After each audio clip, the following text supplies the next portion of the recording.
Time, hard work, dedication, and not giving up can be just a couple of factors that can lead to somebody being successful. And today on the Real Life and Fishing podcast, we have Timmy Poe, in which if you keep up with the tournament scene in the central Arkansas region, Timmy is considered to be one of the top tournament anglers. But guys, it didn't just happen overnight. Me and Timmy talked about how it took years of practice, years of fishing, and also having some mentors and some other people in place for him to be where he's at today.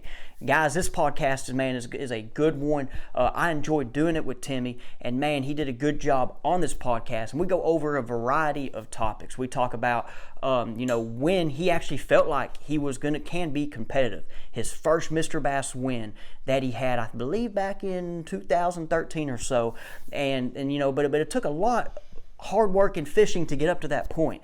And Timmy, guys, I'm just going to share a couple of Timmy's accomplishments, man. I mean, Timmy's a real humble guy and really didn't want to just, I'm not going to, he gave me a list, but he could have gave me a lot more. Timmy in the team trails in Arkansas, guys, Trader Bill's, fishing stuff, ABTT has had a Angler of the Year, a Team of the Year accomplishment in each of those trails. He has won multiple tournaments in the team trail with his partner. I know one partner is Jeremiah. He might have won other tournaments with another partner as well. And guys, he's also, as you know, has won a couple of Mr. Bass of Arkansas events, which is a solo pro event. And guys, he's been runner-up twice in Mr. Bass for Angler of the Year. And I think he'll one day, if he's going to keep going, he's going to one day get to be the Angler of the Year at least once. He'll maybe twice or three, but he's going to get it. He also won a Mr. Bass Classic, which is actually coming up this weekend. And guys, like I said, this one's a good one. Timmy and I talk about a variety of things from people in place that helped him get to where he's at today. We also talked about some fishing baits. We also talked about, he shared some advice for young anglers. Some things he would, as a young angler, he would kind of consider some good advice, man. Hope you guys stay with us. And like I said, this one, man, I enjoy it. Thanks for Timmy to being on. And guys, real quick, the podcast is brought to you by Futural Marine. Futural Marine is your #1 marine dealer in the state of Arkansas and is one of the top dealers across the country. Futural Marine can serve you in any of your boating needs, guys. Right now, they got a bunch of good deals and sales on Ranger boats and Triton boats, but they also got sales on pontoon boats. They got Benningtons, they got Barlettas. Guys, give Futural Marine a chance. Check them out on the website. I'll put the link here in the description, okay? And for my Arkansas people looking for a live scope or any electronic needs, trust them in installing it. They got some great people down there that can help you install it. If you're listening right now to this still and you've not skipped over to Timmy, I know you hear my little son in the background down there, and I'm not going to re-record this, okay? Because like I said, my son's down there having a good time, and I've tried this a couple times, so hopefully this sounds good. All right, guys, let's get into it. I appreciate having you on, taking your time out. Everybody listening, watching, we're right now doing this in the evening. My man Timmy here has already had dinner. His little daughter might make an appearance. And, man, I appreciate you coming on tonight, man. Thank you. Yeah, thank you for having me. Man, I've kind of known, I've followed you just because I knew you're Saline County boy. You're, of course, all over Get 5 Bass, and, you're winning tournaments just for my sake when I was younger, watching and keeping up with the tournament scene. But, man, then I kind of found a connection. Do you hang out with the Woods a little bit? Is it Travis Wood you might have a connection with? Yeah, he's one of my best friends. Yeah, okay. So I don't know Travis as well. I've met him a couple times, but his brother BJ coached me. And so BJ's one, man. I talked to BJ quite a bit. He actually took me fishing a lot when I was younger, and man, we went to Lake Maumelle some, and he coached me in baseballs. That's pretty cool. Yeah, Travis was a year younger than me, and went on to win a World Series with the Cubs, and now he's getting into fishing. He bought my last boat, the Ranger I had before I got my new rig. He bought it, and he's always fished, but yeah, now he's ready to go bass fishing, ready to get all that stuff. Sweet. Well, I saw Travis. It's pretty cool. My senior year of high school. All right, this goes back, I don't know how long ago. Anyway, my senior year of high school, my aunt, for my graduation gift, my aunt had me tickets to see the Yankees play, and I forgot who they played, actually, but Cliff Lee started that game. And then crazy, she had me those tickets, and then when we got to New York, she had Cubs tickets too, like, and that was the surprise. Or maybe it was vice versa. I had the Cubs tickets and the Yankees were the surprise. But the Cubs were playing the Reds, and Travis, that was his first start for the Reds. And Mm-hmm. it lucked into that. BJ called me and was like, "Hey, Travis is getting the start. You want to get in on the family tickets, man? You have to buy. You know, he don't get allotment." I was like, "Dude, I'm already going to be there." So I got to see Travis. I mean, he went like 7 innings. It was a pretty good game. Yeah. Yeah, that's But awesome. but man, good deal. Hey, I appreciate you once again getting on. Hey, I know you're a humbling guy. You're not going to brag, and I'm not going to go over all your stats right now. I'll do that intro later. I'll talk a little bit about you. But how did you get into tournament fishing? I know you've talked to me a little bit about it, but share it. I know some people are curious, man. But how did you get into this? Well, I grew up around it.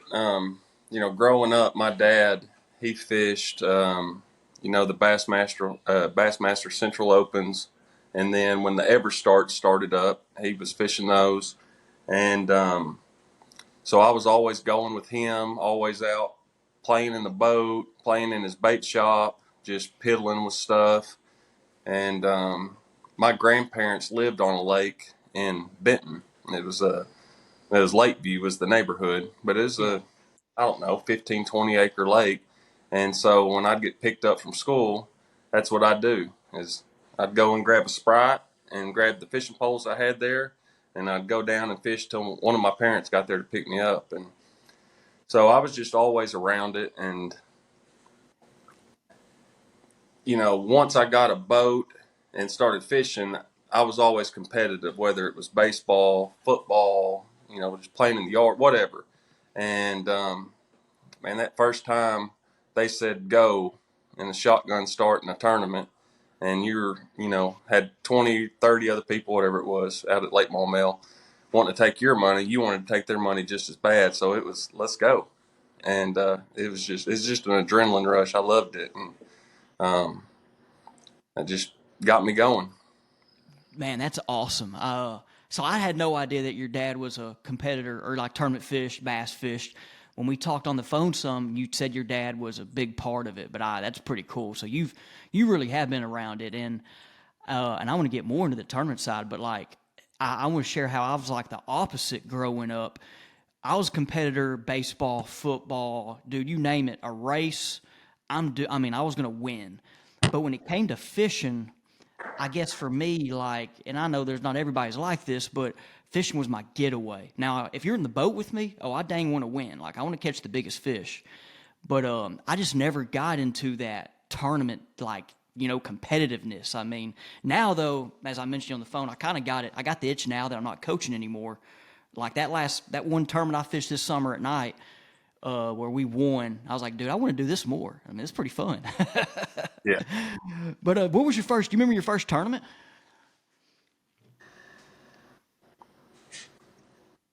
Well, Dad was done by the time. I mean, we might have fished something whenever I was a kid, but I mean, he got out of it when I was probably 12, 13, somewhere in that range. So we might have fished a benefit or, something that he had to go and do, and I tagged along with him. But I think they used to have a firefighters tournament on Lake DeGray. Mm-hmm. And I'm pretty positive the first tournament that I ever fished was with Jerry Williams.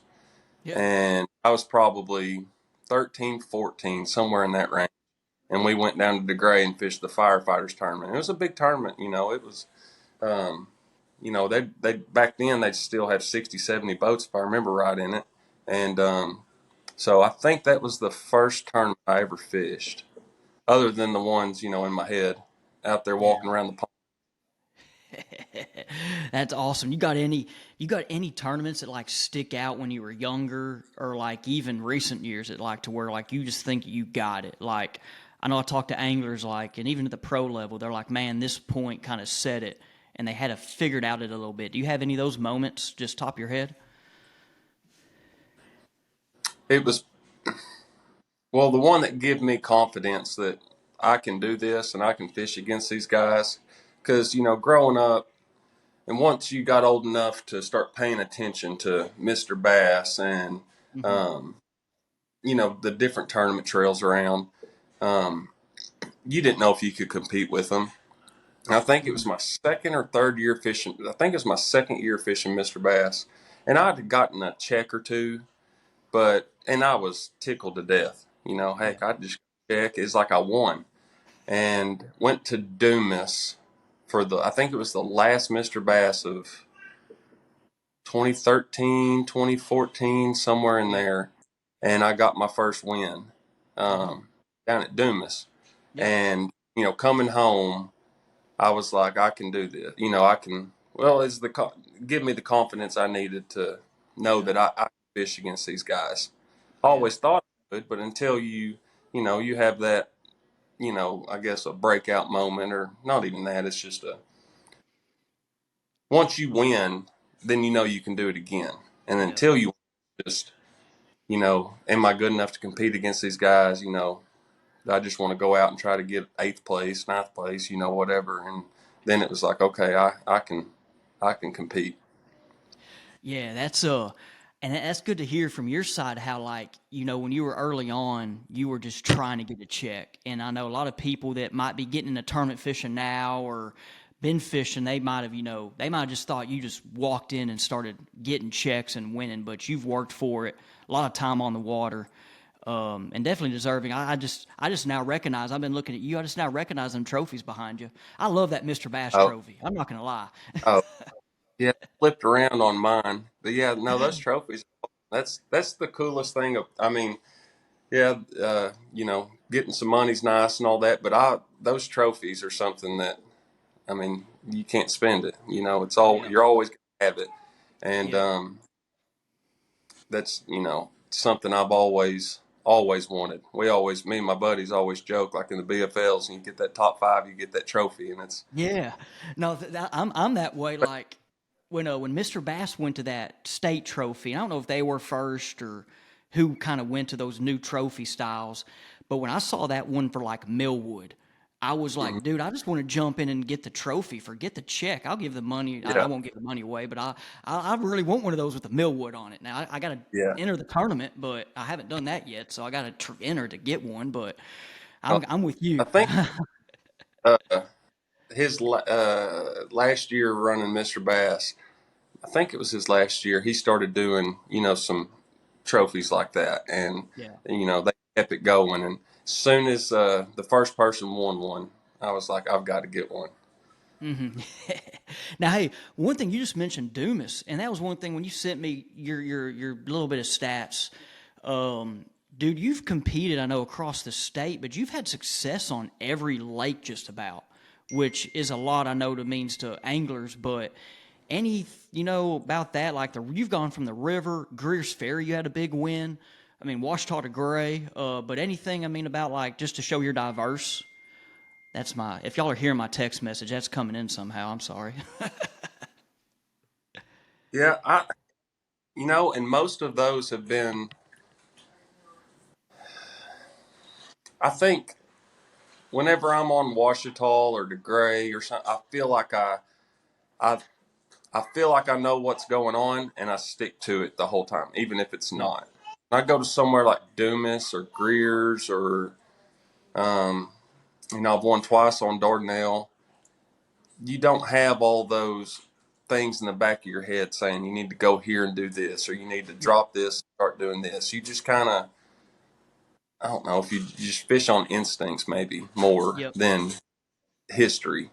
Hmm. And so, like that Dumas tournament, there was pads, there was grass, and like Marisack and all that. And I got down there on a Friday afternoon after work, and we were staying right there at Pendleton. And all the guys were, still out fishing, or nobody was there at the house when I got there to it. And so I launched my boat, and I just went straight across from the ramp, and there's a sandbar going down river towards the canal. And I just put my trolling motor down, picked up a Bandit 200, and just took off down this sand drop. And I made a corner, and they were there.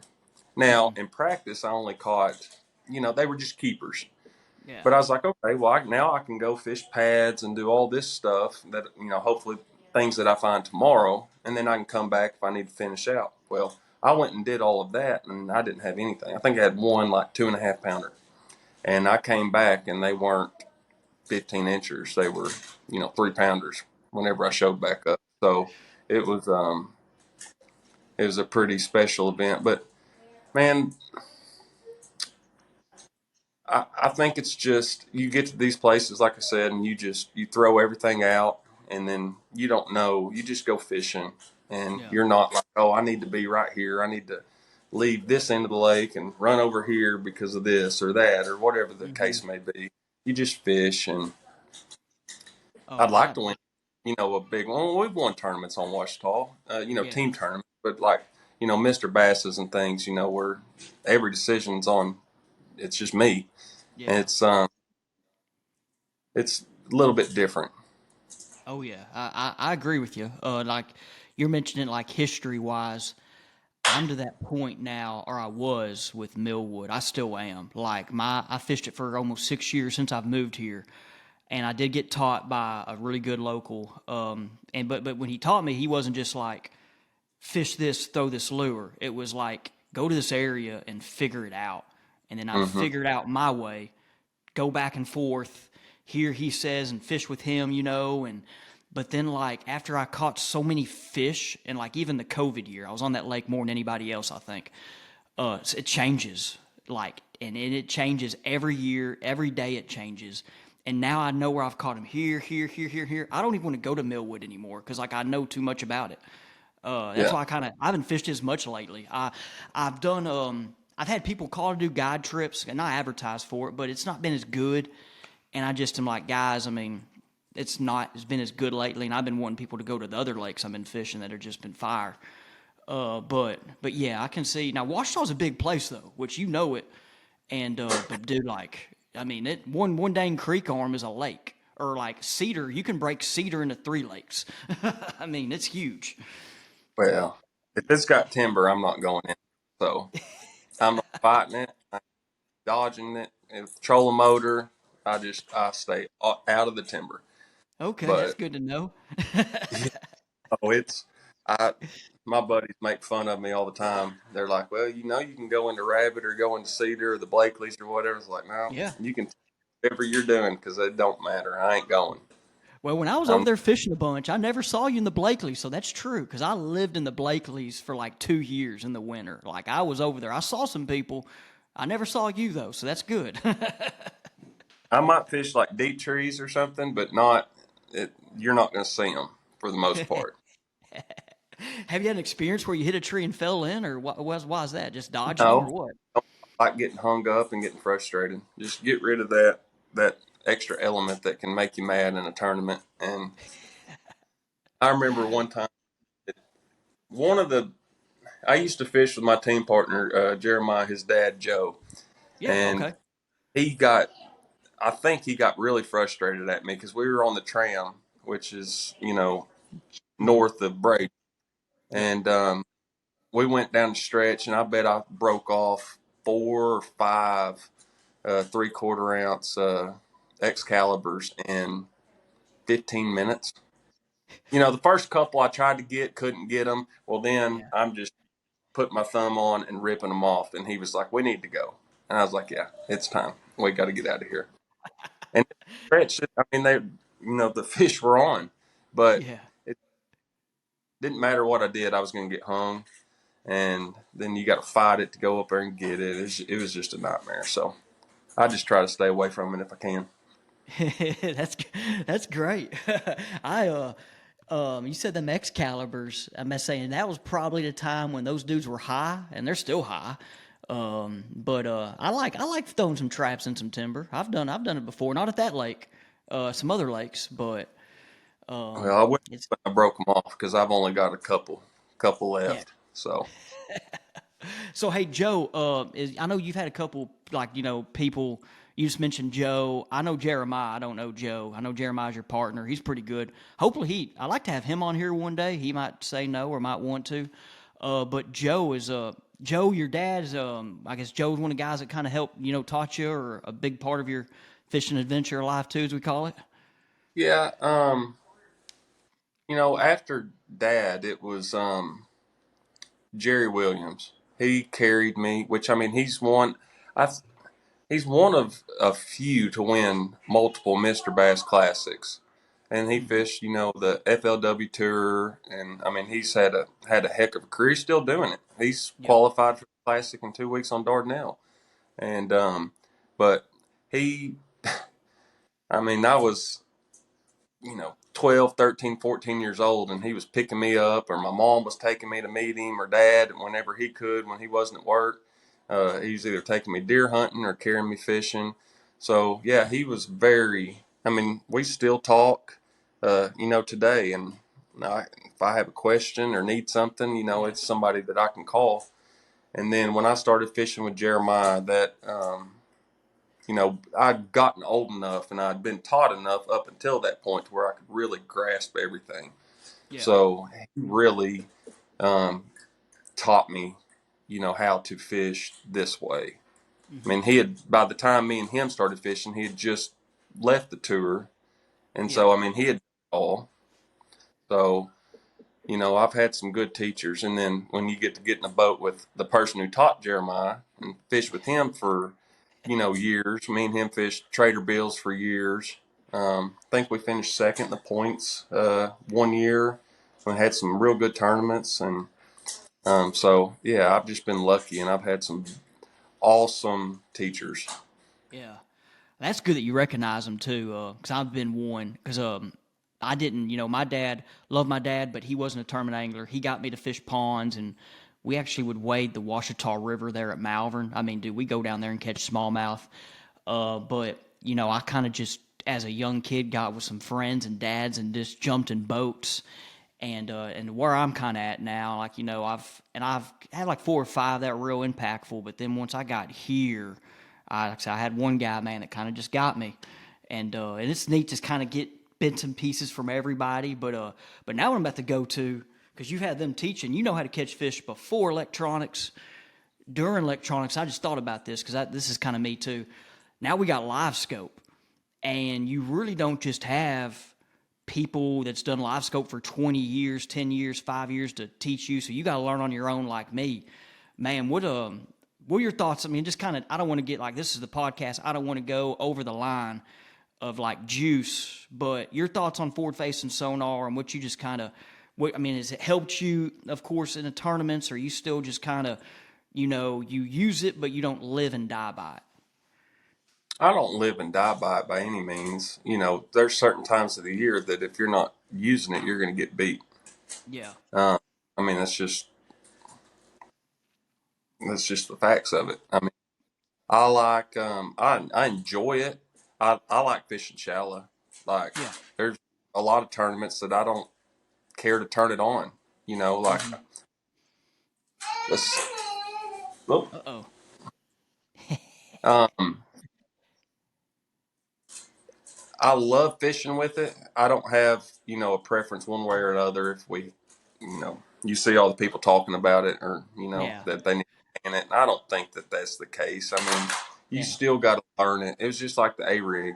When the Yeah. A rig come out, everybody was like, "Oh, you can just go do this, you can do that." Well, no, you had to still, and this was pre live scope, Yeah. and it took I mean, dude, figuring out the counts with what size weights you had on it, and dropping your buoy and where to throw and how, what's the count. Me and Jeremiah, or me and whomever, Joe, or whoever I was fishing with, all right, you do a 20 count, I'm going to do an 18. And we would Yeah. talk, out, so we knew that we were on the same, we figured it out. Mm-hmm. Um, and the same thing with the live scope. I think people just need to, you know, if you can get it, and I know not everybody can, but it's one of those deals where it's just another tool. But I don't necessarily, that's not my favorite way to fish, is to Yeah. sit there and stare at the screen. Like, I like to get up there shallow and, Mm-hmm. fish. And I don't have a preference either way. It's not something that I have to have. Yeah. Yeah. No, I've, I'm with you. and I I've learned it. I once I got that 34, I decided, hey, I'm gonna figure this out. Cause like just me and my background, like when I was fishing Washita, I figured out that deep jig bite over there in the Blakeleys, the grass, and even there when there's no grass, I figured that out. And then when I got over here, there's a shallow bite, and then I took that into Texas, like for the winter, for example. There's a shallow crank and bite, this, that, whatever. And then once I got this, I got the 32, and I was like, hey, it's okay, And I actually used it at Millwood like a month after I got the 32, punching it in a mat and watching fish eat my punch rig. Like 1 ounce weight, like 20 feet from the boat. But like I never just sold out to it. But once I got that 34, I decided, hey, I'm going to learn it, do it. And it is so different. Like if I jumped in tournaments next year, how I'm fishing right now, I'm either going to come in with a mega bag or I'm going to zero. Like, cause I only Yeah. throw at big fish. And I'm not like, I think you got to do, like you said, you got to know when to turn it off, not have it on to be a consistent angler, which then makes money, or you're Yeah, just you going can to, fish. The thing is that you can pull up on a spot, and if if they don't bite, especially like if you're a rigging or something, and they don't bite it in 4 or 5 casts, like yeah, you can sit there and try 1,000 different things, yep. but you can only waste 30 minutes on one spot. Um, but you can just see how they react to it, and if you pull up to a spot and they just chase it out, or there's nothing there, you make 2 throws and nothing comes out, and then you pull up the trolling motor and you go. So Hmm. you got to know when, um, to pull the troll motor up and go to the next spot. You can cover. I feel like you hit a lot more spots than we used to. I used to think we hit a lot of spots with it. Now you pull up and you make 2 throws and you don't see anything. Nothing comes out. Yep. Nothing. And Hmm. it's on to the next one. Yeah, no, that's the hard part about it is, like you said, is learning when to leave them. Because when you see them and, they come up and chase or they start, tomahawking, whatever, if you keep throwing, that's when and then they're not eating. That's when you're wasting your time. It was like that last fishing trip. I sent you that picture, that double. Those fish do like true stuff. We threw at them, and I'm not going to talk about where and when because we got a high school tournament coming up. And anyway, but like we threw at them, or I saw them, and the kid with me, I was like, "Hey, throw at him." He throws his big worm, and dude, the big worm goes down. They look at it, nothing. He throws again, nothing. I pick up my crankbait, first cast, boom. Now I didn't expect to catch two at one time, but it was just they ate right then. So, hey, you got your little girl in the background. I was going to ask you this: does she like fishing? Like, is she all in your boat? Is she going to be a little Oh, young angler? she's all in the boat, but it's to tear stuff up and hit every button, hit the blinker trim, uh, stand up, on the deck when she doesn't need to be. She just turned 3 this week, so she don't need to be running around on the front deck unless there's 2 hands chasing her. But we got her a little fishing pole. Actually, my dad got her a little fishing pole a couple weeks ago, and she'll Oh, get out there in the garden and throw it. And she likes to go down to Dad's pond and feed the fish. And she doesn't understand it yet, yeah. but she will. Oh yeah, Oh, she's yeah. gonna. She loves buggy rides and feeding the fish. So yeah, she'll be. Man, that's great. Is she I know I don't even know. I guess I know you hunt too. And does she get to go out in the side by side? Does she like riding the four wheeler or have y'all not Oh taken her in yeah, the woods yet? Oh, she does. not Okay. do anything. Yeah, hell, when we got to mom and dad's today, they just put the buggy up from out. She went out and fed the fish, rode around. So Hmm. yeah, she loves it. My mine's 18 months old, my little boy, and dude, it's funny. His thing right now he's on is he loves my fishing baits. Like he likes balls and other stuff, but like he comes in my office and last night, and this is great. So he's just been grabbing like I gave him some old swim baits, soft plastics that were big so he can kind of hold. But like I have boxes of baits and he's just been taking them in and out, like the bags, putting them in and out. I opened some up, gave him a like Ultra Vibe, a Zoom Ultra Vibe crawl, a Yum Who Daddy, and then there was a little another crawl bait by I forgot the company. So I gave him just those three because he was about to go take a bath, and he wanted to take the bags with him. I was like, no, so I just gave him those three, and then he's in the bathtub just dropping them in, and that Zoom with the salt sunk, and Yeah, that Yum Who Daddy just floated. So he's over here then looking at him like, what's going on? And I'm over here like, yes, I'm teaching him right now. Yeah. I need to get her in on some of that because I've got spooks with the hooks off of them that she's There you go. got. A bunch of booyah square bills, and Yep. I've got all the hooks off now. They've been drug into the yard and buried in flower pots and all sorts of things. So I need to get her some plastic worms. Let her play with them. Man, you said it about the hooks off. I didn't, someone told me that like a month ago. So I've just been giving him the baits. It might have been 2 months ago, but someone gave me the, like, I was getting him baits in the box. Then I took the hooks off and he loves it. The jerk bait. He did break one of my Spro, Little John DD90, that bigger Little John. Dude, he took Yeah. that dude outside and broke that bill off. And I'm just like, sweet, there goes 15 bucks. But it's worth it.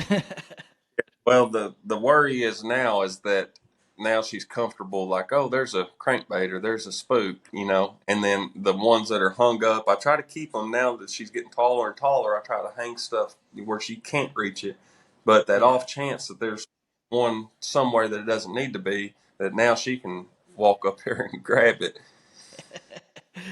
Man, that's great. We could probably talk about our kids the whole night. Hey, I was going to always, with my local guys, I was going to talk. I know you got the Stick Five hat on.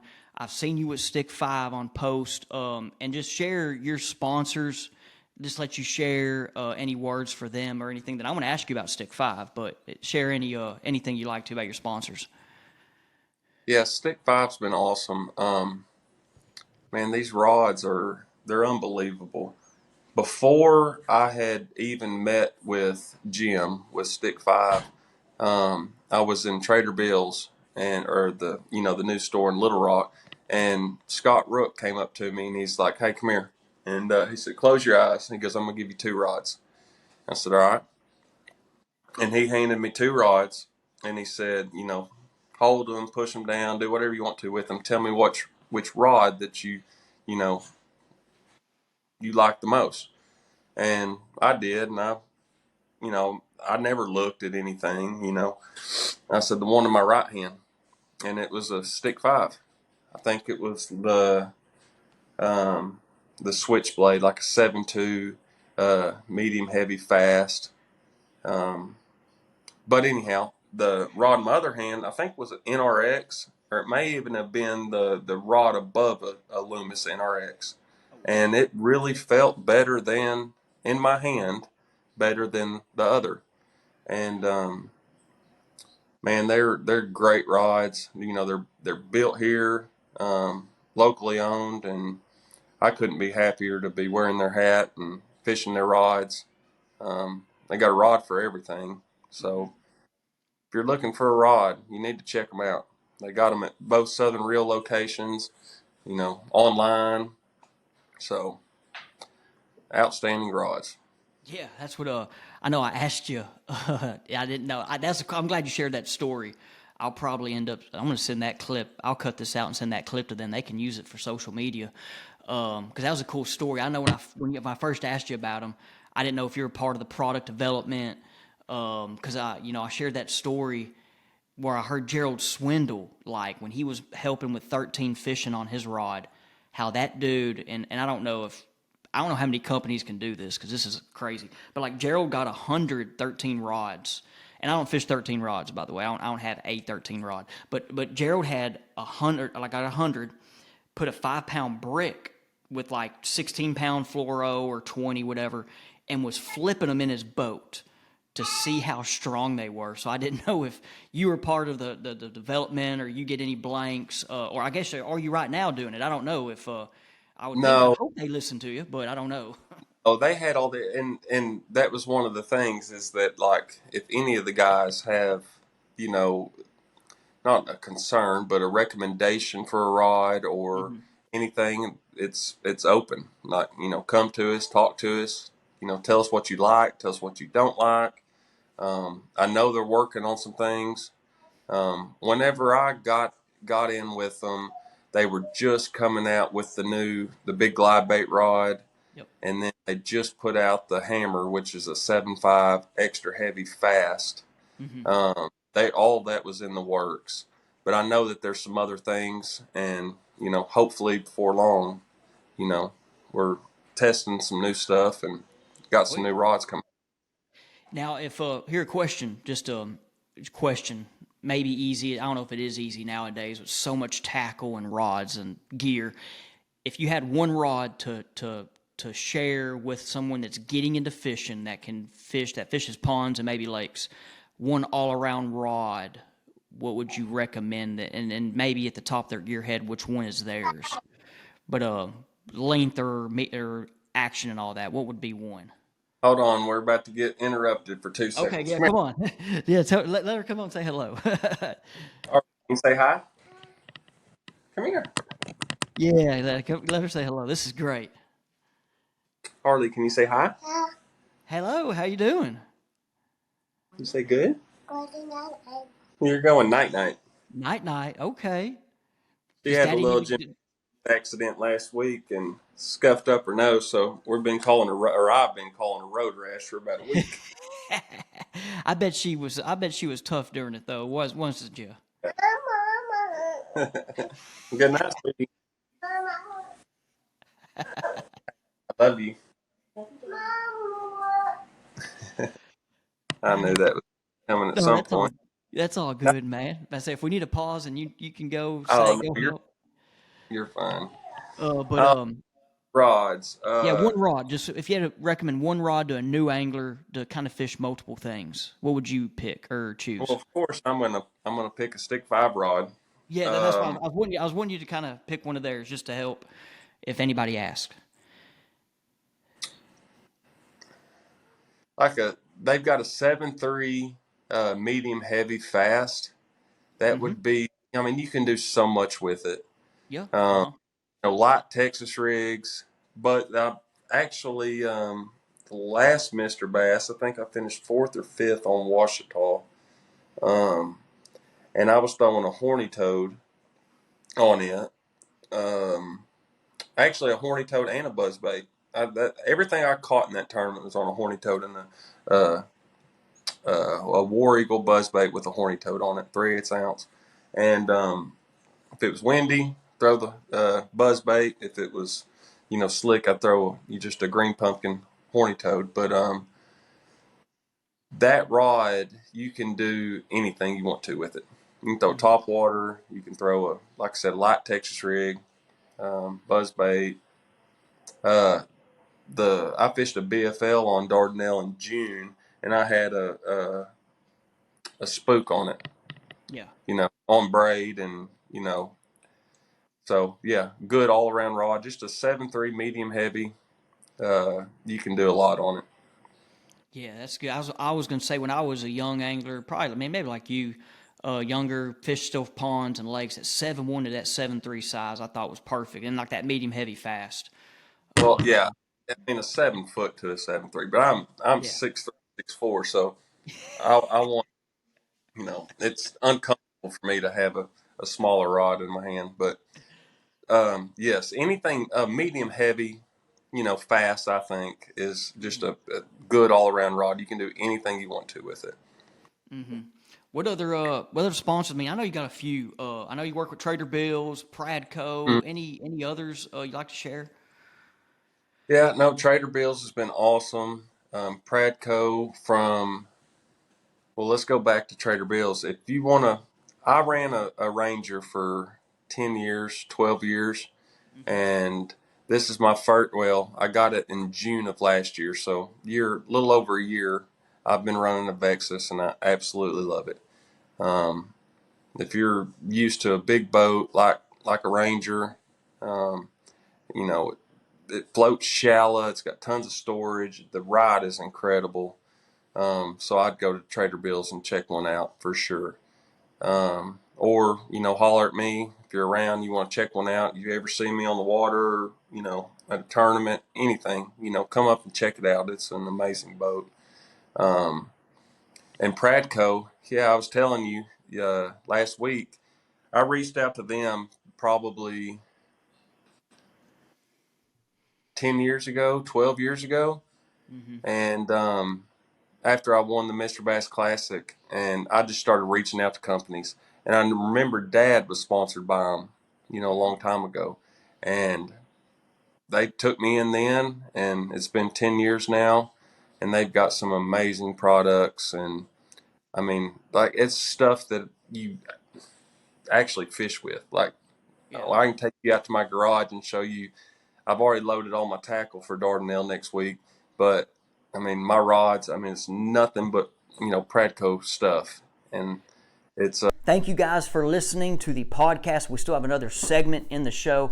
I'm just right now just going to ask if you're interested in sponsoring the show or placing an ad. Hey, reach out to my Jimmy Easterling Fishing Facebook pages. I have a couple of spots right now that's available and looking for help to support the show.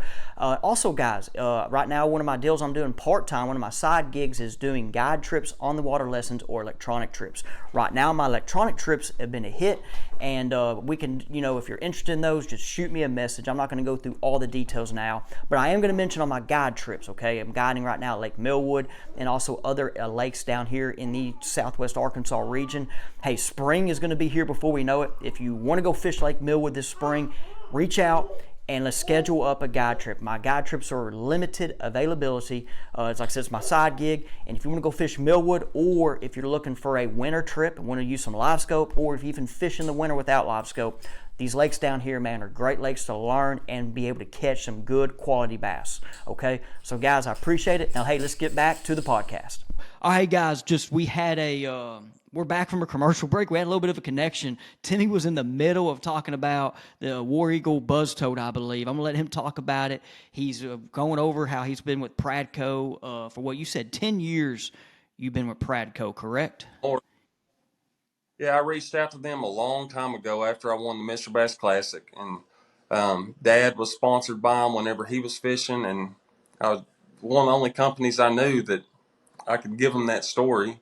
And so I reached out to him, told him, and it was actually Melinda Mize whenever she was there. So thank you, Melinda.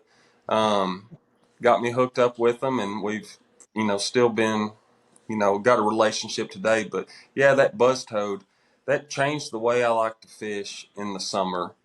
A lot of people think that you have to go out and fish brush piles and drop shot, throw a worm around and all that stuff. And I like going to the bank, and that buzz toad, I've done really well with it in the years since this came out. Yeah, I know we were talking about Pradco on the phone, which I think's a good company to partner with, be behind. You've had a great relationship with them, but they really have everything you need. Like, I mean, like with all the different brands, Booyah, Headin'. Like, I know you like the Spook. There's so many things you don't have, and you don't have to have another company outside of them in your boat. I mean, you're straight Don't using them. don't sleep with Rebel. That Popar and Yeah, the piece, yeah, yeah. those things are amazing. And but yeah, they've got Gene LaRue now. If you Mm-hmm. want to go crappie fishing, you got Bobby Garland. Um, yeah, they've got it all. Mm-hmm. Uh, let's Well, you see, talked what is about and I'm not to mean to interrupt. I want you to keep going about your sponsors, but you talked about not having to go out deep because I like to fish offshore. I love that game, um, and I wish I was better at fishing shallow. Like I can do it at times of the year, but anyway, last year it was September, end of August, September, and I did a challenge against. It was filmed for Fish the Moment against Matt Steffen, who just qualified for the BPT. Well, we did a challenge, a 3-hour challenge, 3 fish, table rock, and dude, he straight went up to the bank with the popper, and it was just a popping style bait. I don't know which brand, because I know he has a couple deals, but he dang kicked my butt. I went out to brush piles and did that thing and caught like 15-inch fish. That dude was catching 3-pounders. And man, I went back to the footage because I edited it all. I'm like, dude, he straight wore me out fishing shallow. And it hurt. Well, they're harder to catch and they're fewer and far between. But I mean, when you get a bite up there, it just seems like it's something you're going to take the weigh in. So I'd rather do that than go out there and fish brush piles all day. All right. So, what other companies you work with? Just you want to share with about? Central Arkansas Truck Outfitters. If you're looking for a low miles or low mileage used truck, like Yeah. nothing over. 2 or 3 years old, Nice. Yeah. and then outfit it with all the beds, and I mean they've got it all: the step Mhm. rails, toolboxes, uh, winches, trailer hitches, B&W trailer hitches. They can do it all. Um, AFCO and Costa, I've done that deal now for 3 or 4 years, and it's Mhm. awesome. I mean, you get to go out there and you stay dry, and you can Mhm. see everything you want to. I mean, it's been good. And then Moser Construction's a construction company here in Sling County. They've helped me a lot. So, yeah, you can't do it without help. Yeah. I mean, That's awesome. And you have both the fishing side and then the non-endemic side, which is huge today, and definitely with yeah, what you do. And I know with and we talked about on the phone. I'll let you kind of go over it. You tournament fish, as we know, but you don't fish. I say for fun as much anymore, right? I mean, I know that I think you might have wanted to talk about it. How man, you're really into the with just because you're married, got the girl, you want to spend time with family. Um, well, I know I can get burnt out, yeah. and there's not as many trails here in Arkansas as there was, so that helps. But there were some years where you just didn't. I didn't want to go the Hmm. next weekend, or I did, but I wasn't like as excited as I was, after a break. And so I started making myself take breaks. Yeah. If I didn't have to be fishing, I would go brim fishing, or I might go crappie fishing, but I wasn't going bass fishing. Um, so even this year, we finished up in June, and I think I went brim fishing once. Hmm. And then the rest of the time, we've just been hanging out here, and I'm amped up and ready to go. Like, I'll And you be didn't get ready. to and you Oh, didn't get to practice this past weekend. You had the bug, so you're really about to be amped. yeah. Yeah, I had full intentions on going this past weekend, but we were going to do this podcast last week, Yeah. and my wife had nothing major, just coughing and just didn't feel great. And I made it through Monday morning, and I was like, "Uh-oh, I don't feel great." And so dealt with that all week. And so I spent this weekend. We had my daughter's birthday, and then I got the boat ready, and so I'll leave Friday and headed to Dardanelle for the classic. Nice. So it's the classic. It's not this weekend, is it, or is it the? No, it's the It's next weekend. the following weekend. Yes, the following. I'll So Friday, Saturday, Sunday, and then I'll go back on Wednesday, and then the okay. tournaments start Saturday, Sunday. So do you like when you go Friday? Are you staying the night up there? Or are you coming back and forth? Yeah, there's a group of us that got a house. Buddy of ours, or my buddy Flanagan Fife, Yeah. his uh, guy that he hunts with has a bunch of rent houses there at Dardanelle. Nice. So go up there and stay, and then we'll come back and work a couple days, and then we'll go back up. I think now you just said a group of guys is last year at Millwood when y'all came down from Mr. Bass, or this year, not last year, like this tournament season when y'all came down, I ran into Trent Dodson. Is that in your group? Yeah, Trent's staying with us. Yeah, Yeah, I Trent's a think good he. dude. Oh yeah, Yeah, yeah, I was kind of leading Trent astray. I wasn't leading him astray. He saw me. Anyway, we're not talking where, but he saw me coming out of a spot, and he's like, "Are they back there?" And I was like, "Nah, dude, they're not." I was like, "But they will be." I was like, "I don't know when." And it isn't the little community hole that everybody dang fishes over there. It's another little deal. Like when they get in, and if your boat won in there, just put the poles down and block it. Just block it all off. But I talked to him for a good bit. He seemed like a good guy. oh he is. Yeah, So yeah. who's all in your group, man? You said five, Trent. I mean, it seems like y'all got a bunch of y'all. This is gonna be a little party. Oh, we got groups everywhere. It's Mr. Bass. We got me and Flan and Trent and Tim Mulligan. We all stay together, and then we go fish something else. And I'm staying with Jeremiah and Kevin Brown, Brian Bean. That group of guys. So it just fluctuates, just wherever we're going, who's fishing what trail. Man, that one group you just said, I mean, you, Brown, and Bean. Yeah, there's some dudes that dang won some. That's pretty. Caught some fish before. Yeah, no, it's a pretty good group. And the thing is, and that's something I wanted to say is, Yeah. like having, a tight knit group of people that you can talk to and stuff, Hmm. like for young anglers and things. Yeah. Like you don't go out, you can't listen to everything everybody says, but get you a little group of people that you can trust.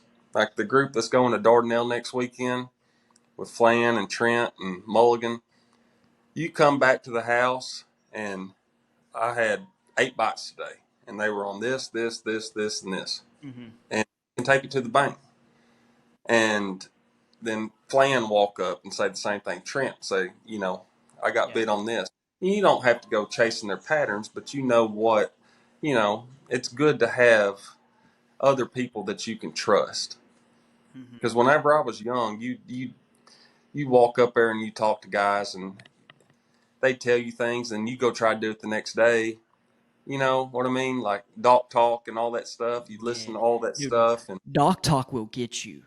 Like oh, 100% get you. it took me years to figure out that is not the way to fish. Is what other people are doing.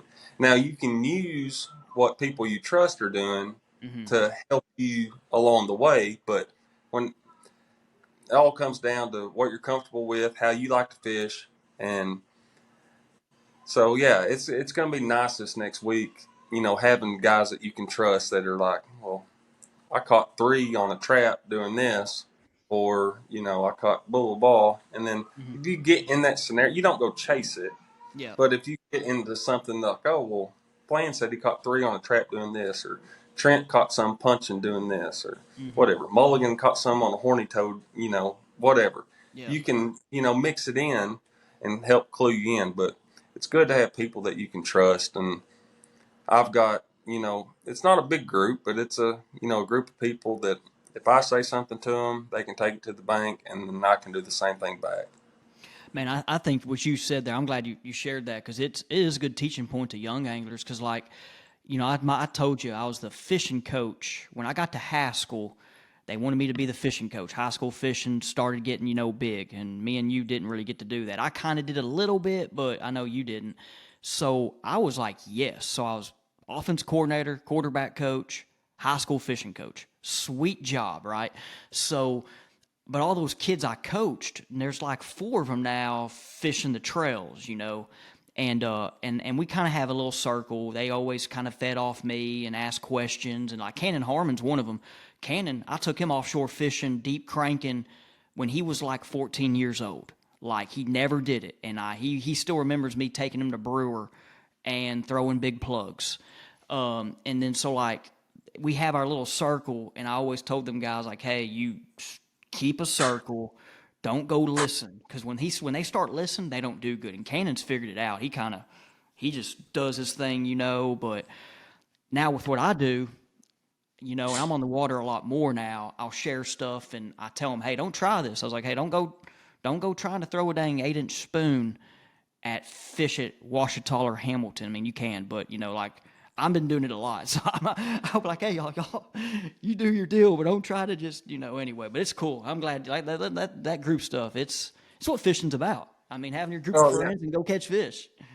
yeah. I mean, it's just a bunch of best friends that go and fish tournaments together. But like I said, you can trust one another, Hmm. Hey, and you can not just fishing. It can be anything. that's You right. I know, mean, it's just straight on my hang up. phone, any of those guys, if I need something, and they're going to be there in a heartbeat. Yeah. Hey, before we close out, because this has gone good, we can probably keep going. But before we close out, do you have any stories like a boat accident or fishing story? I mean, you've been fishing for a while. Have you had any scary moments on the water? I don't know if you can Okay. hear me. Okay. No, um, no, getting hung up here or there on something, but Yeah. not this scary. Um, Yeah. I just finally, I've been Millwood for, as I told you earlier, a while. I've not messed my boat up there, knock on wood, like I said, but I just had a lower unit issue, but I don't know. It didn't happen at Millwood. Like, they went for my and I've never like torn a lower unit off, knock on wood, but they went in for my maintenance and did have water all in it. And Yeah. then, we found out my pinion, that pinion gear case, that pinion gear was cracked. And the only way it was cracked is by hitting something going so many miles per hour. And like the people told me, they got the pictures, insurance was like, okay, because I mean, I didn't know. But, they asked me, did you hit something? You had to. And I named like 2 lakes that I did just in open water. Like, but like I hit it, and I don't drive fast. I drive like 40 miles per hour. And I hit it, and then you just kind of go, or I looked at my prop, everything's good. But that's the only time I've So filed a claim. I, I've tore up more stuff on millwood, but it's been idling, Yeah. like props. Uh Just, huh. you know, doing what you're supposed to, idling into something and hit a stump and fold an ear in. Mm. And I cracked a dash on one of my Rangers. I Ooh. was running in Bagley and I shut down at the poles Yep. and I was idling in. I actually shut down before the last pole and I hit a stump idling and didn't, I mean, it shut my motor down, fired it back up. Whenever I left out of there, I tried to get on pad and it blew out. And there was like 3 or 4 footers going. I was trying to get back to Yarborough and you just have to run the poles. And when we got back, we were sitting around rigging, something, and I noticed there's a stress crack all the way down my dash. And I mean, it was the roughest water I'd ever been in my life. Yeah. So Millwood, I don't like it. I like fishing it, but I hate trying to get around in it because you can be in a boat. And every time I go down there, I tear something up, being careful. Yeah. So It maybe I was just need to yeah, start it was following the levels in and out of stuff on pad. And it was good for them to, or Mr. Bass, when they go there, for you guys to pick a ramp. I know, because that makes it safer. But now more of you guys are on other parts of the lake where I used to not like see you, But it does make it safer. I know as we talk now at Millwood, one thing I know it's happened to me on my other boat, not my Bass Cat, but my other one. There's one area, like when the lake gets a certain level, you can get your boat in, right? Well, these people said, freaking forget you guys. We're going to put rebar there. And I actually, I think I remember it was with, it was one of those Mr. Bass, before the Mr. Bass, one of them when the lake was high, right? And I had Cannon and Carson with me like days before. when guys were running across the lake just Yeah, in a straight because it was yeah, so high. that's when it was so high. But we went in this one area, and like it's just anyway. But these people put rebar there, and I go to take them in it, man, and dude, like it jacked up the bottom of my boat. Not like terrible, but like I was like, crap, this wasn't here 2-3 days ago. I was like, I was in this hole, but Well, that's what you got to worry about. Brody Bend and the Redfield Pool and the river. That's what people will tie up like logs and stuff out on the flat and Brody and little crappie piles and stuff like that. But they'll do it with rebar. So you mm, get out there flat, you got to be careful, and you can't see it. I mean, it's not like it's yeah, like I wasn't paying attention. I mean, because if you're smart, you're going to put the rebar underneath the water where nobody else can see it, and yeah. then you just island by, and then it gets your boat. But I But say we don't want that Vexus to get hit. I rode in a Vexus. I know you talked about it earlier, but I was going to say I rode in one maybe a month ago. I did electronic trip. When I do my electronic trips, most time people want me to drive them. Okay, they're like, "Hey, drive my boat," and I'm over here like, "Nah, I'll do it when we're idling." But anyway, this dude had me drive, and I was impressed. I was impressed with it.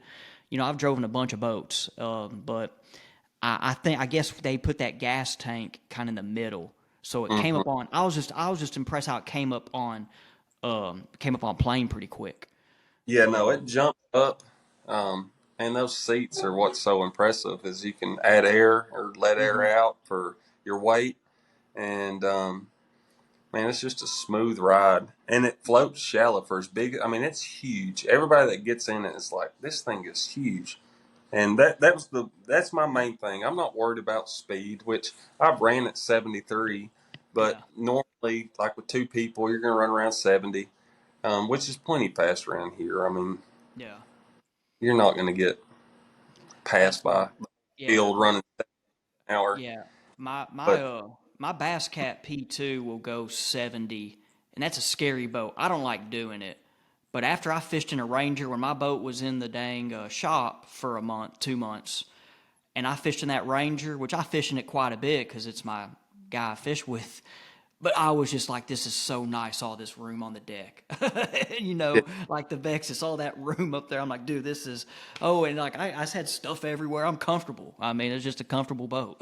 yeah, and we don't fish two people. I want the deck space for myself. You Oh, know, for two people to get up there because we don't ever fish. It don't matter if it's me and Jeremiah or me and whomever. We don't. It's one person in the front, one person in the back. But I want that room. I mhm. want, and like I said, I'm 6'3", 6'4", so I want to sit down behind the console and not have my knees in the dash. And if Jeremiah, he's little, Yeah. so sit there and we can scoot that seat all the way up, and it's comfortable for him. So Mhm. it's just it's an awesome rig. Well, man, I appreciate you coming on. It's been about 50 minutes now, and I know it's 8:30. Man, I'll let you get going. Once again, appreciate it. Any last words or anything? I mean, good luck to you, Mister. I'm pulling for you. Good luck, Mister. The Classic next weekend. I mean, I appreciate it. I don't know what to expect. It's something different every time we go up there. This, but so I'm looking forward to getting up there and getting some practice in, and I'll have 4 or 5 days to try to figure something out. And we'll either catch them or we won't. Then it's come back to the girls and try to shoot some deer. Man, I say, yeah, get ready for that hunting season. All right, everybody, thank you for watching. Leave us a comment. Any questions you got for Timmy or anything, just put it down there in the comments. Let me know what you think about the podcast. Appreciate you again, Timmy, and we'll see you guys on the next one.